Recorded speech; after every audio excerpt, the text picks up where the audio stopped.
The Wildlife Center got started really in an offhanded kind of way in 1990 during a playoff game in the fall of the year. There was a turkey vulture that flew over the stadium.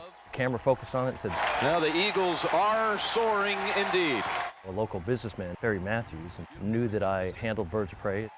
And he said, "Hey, Steve, did you hear about this? What can we do about it? Can we get an eagle at Georgia Southern?"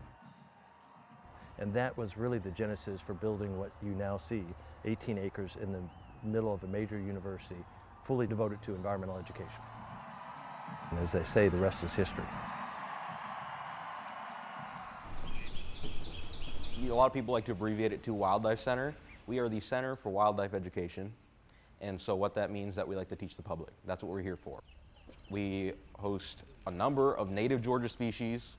We have some exotic species that you wouldn't find here in the state normally. We educate about invasive species. Many of the animals that we have here, basically all of our raptors, they are non-releasable. It means that they have some sort of injury, means they can't live out in the wild. And although we aren't a rehab center, we take them from rehab centers when they become educational ambassadors for their species. The average life expectancy for a bird in the wild is 50% don't see their first birthday. We have birds like Glory that's 32, Freedom that's 30, a Harris hawk who flew for the NBA Atlanta Hawks. He's well into his 20s.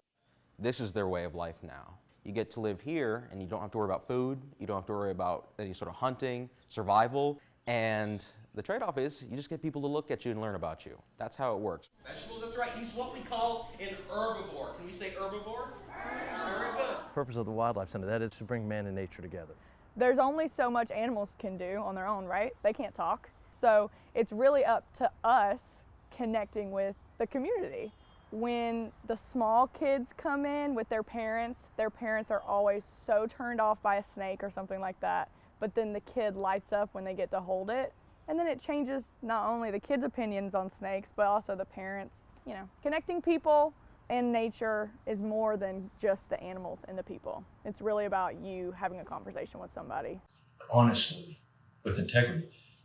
Yes, we utilize animals, but this fails if it's not about people.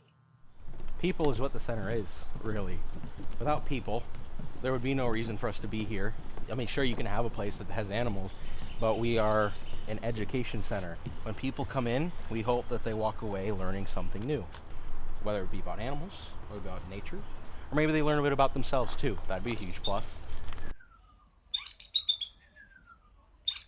I had this woman come up to me rather quickly. I realized she was tearful. She was crying, and she was speaking Spanish.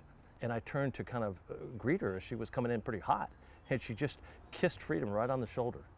I just remember this young lady who came up and I said, what did I do? And she said, "You did nothing. She is from Honduras and she wants to be a US citizen. So seeing a bald eagle means that much to her."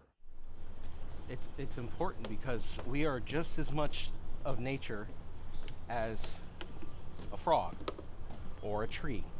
We affect it, we are a part of it, we play a role in those ecosystems, and that's extremely important for us to realize. We can't neglect that. If we neglect that, it's ignorance. We can't neglect the fact that we are important to nature, and in turn, nature is important to us.